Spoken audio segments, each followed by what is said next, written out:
welcome to the video. This video is a companion to the sort of blind shootout of 12 guitar picks video, which I'll link in the description if you haven't seen that yet. In that video, I played the picks without revealing what they are, although they're revealed in the description. In this pick, I'm going to talk about the picks and sort of the subjective experience of playing them. I'll try to get to the point here. Tanglewood TW40 A&E guitar, solid spruce top, mahogany back and sides, laminated mahogany back and sides.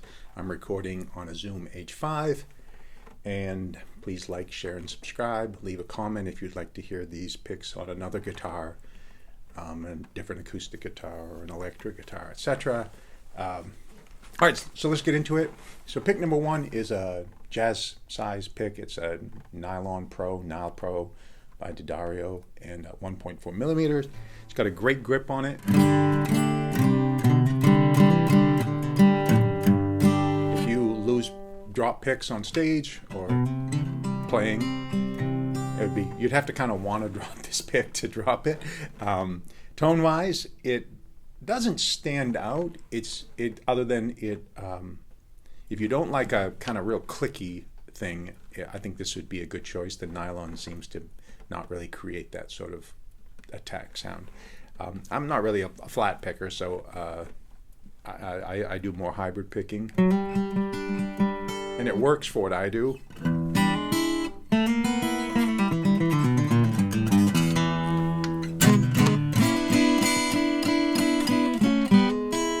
Great all-around pick if you like that size pick and you like the grip. Pick number two is XL Jazz 3, which is an awesome size for me personally. It just kind of fits nice in my hand without, it kind of nestles into the first finger joint there. And if you like that size, it's a little more raspy against the strings than the nylon.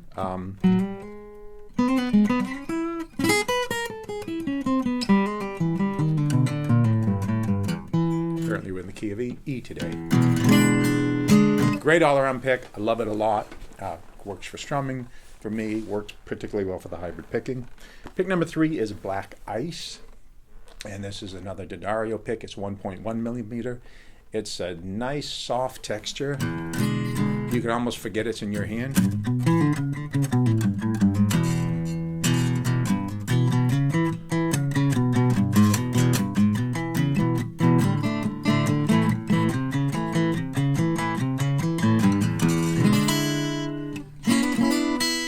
Great pick. I love it. I wish it was a little bigger. You particularly notice it, or I particularly notice it after playing the XL.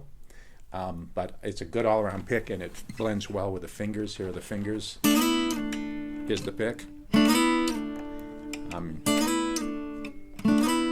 Tone-wise, it's right in there. Volume-wise, maybe you could obviously make it a little louder. But all right, moving on.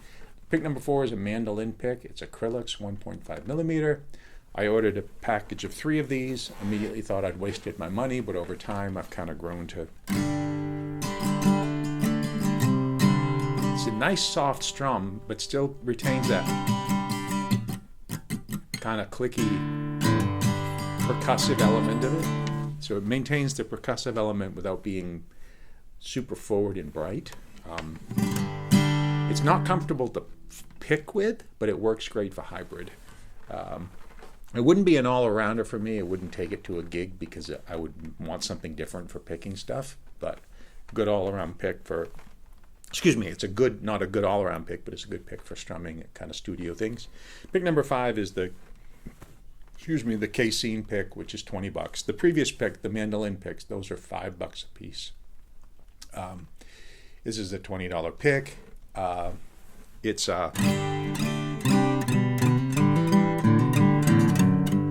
It's nice. It has a distinct click.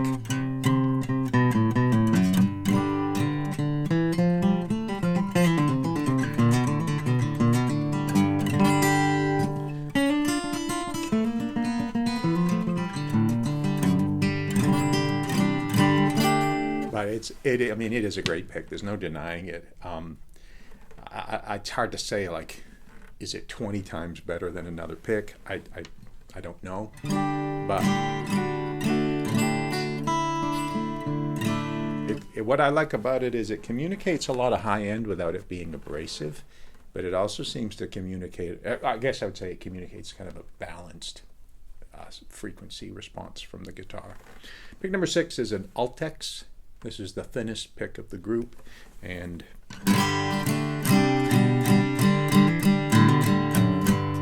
if you want that kind of, kind of forward sounding, more treble information strum,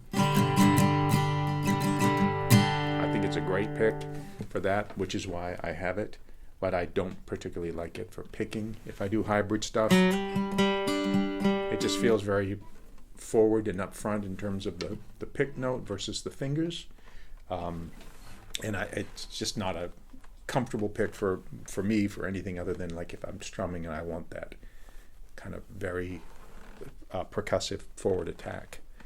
Forward might not be the best word to use there. Pick number 7 is a Dunlop Delrin 1.5 millimeters. I'm holding these up like you can see them, and you probably can't, but fortunately they're in the description. But this is a pick I really love. It's darker. Maybe you would even say it's dark. For my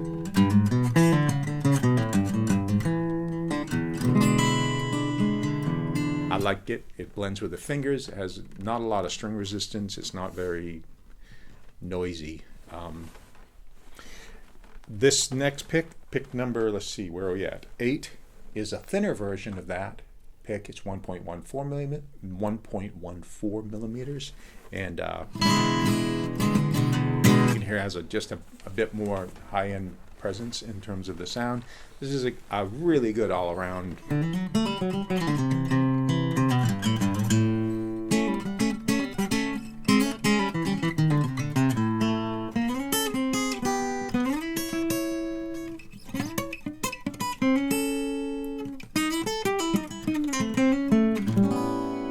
Just kind of does what it does really well. If you're looking for something kind of an all-arounder, I love this pick personally. It doesn't give you that zingy high end, but it works really well. Pick number 9 is a Clayton. These SteveClayton.com. This is the Hula Girl series. It's their celluloid, or a version of celluloid picks. I hope I have that right. It's a medium. It's got a little bend in it, which is really comfortable.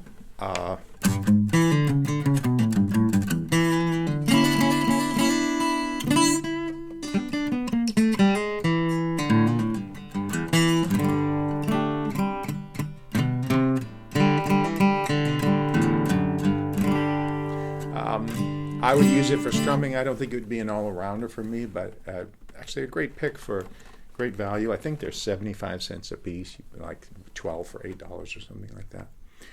Pick number 10 is a Gravity pick. Speaking of $8, this is an $8 pick. Gravity Classic Standard 2 millimeter.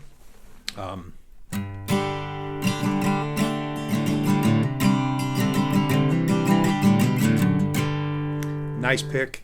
It's got a little kind of swish click to the strums without it being like comparing that to the Ultex,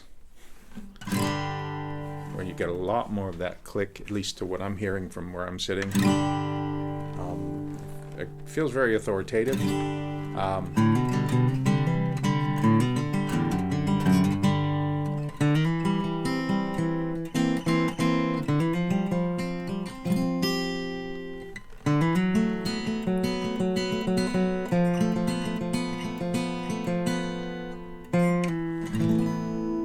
Nice pick. I think you get most of what you get with a $20 pick for $12 less.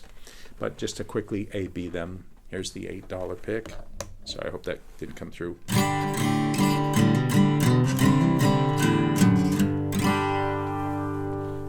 And here's the $20 pick.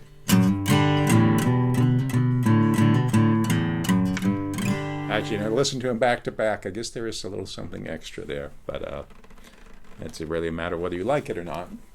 Pick number 11 is a Duralin pick. This is a medium. I think it's 0.85 millimeters. It is 0.85. I love this pick for strummy type stuff.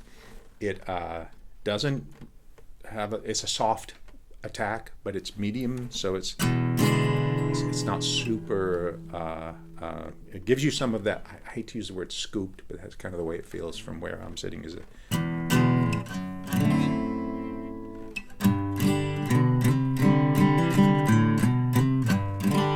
It's not a pick I would use for flat picking because it's a little too flex, but that's a very minor detail.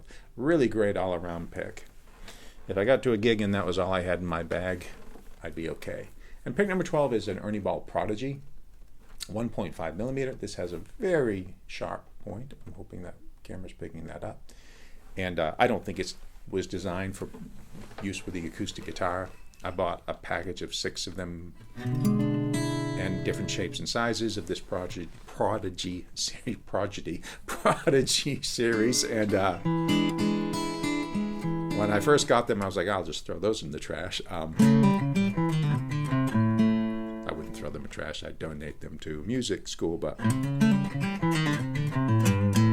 over time, I don't know when I would use it, but I don't hate it.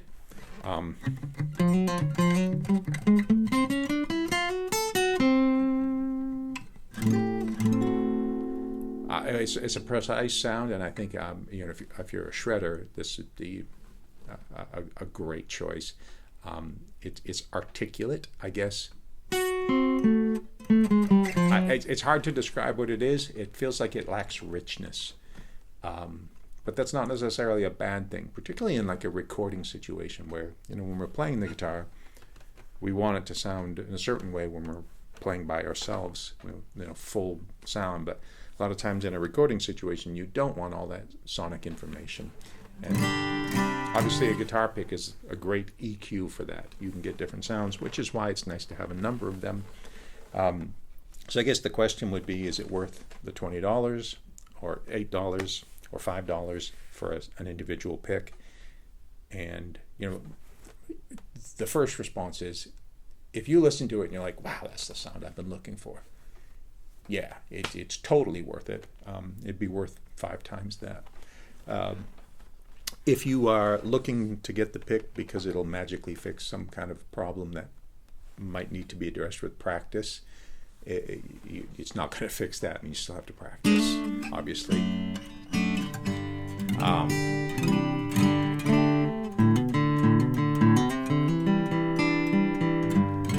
But it's nice for sure. I don't see myself, I don't know that I would drag it out to some writer's night here in Nashville and risk leaving it behind, because I just don't have $20 to throw away multiple times like that. But it's nice. It's certainly nice, and it does something that the other picks don't do. I think that's probably the important idea. As with the Gravity pick, the $8 pick, I guess technically they all do something that the other ones don't do, but I do think that particularly the Casein and the Gravity too, they do something that you can't get out of the other picks, while doing probably all the stuff that the other picks do. I hope that makes sense. And I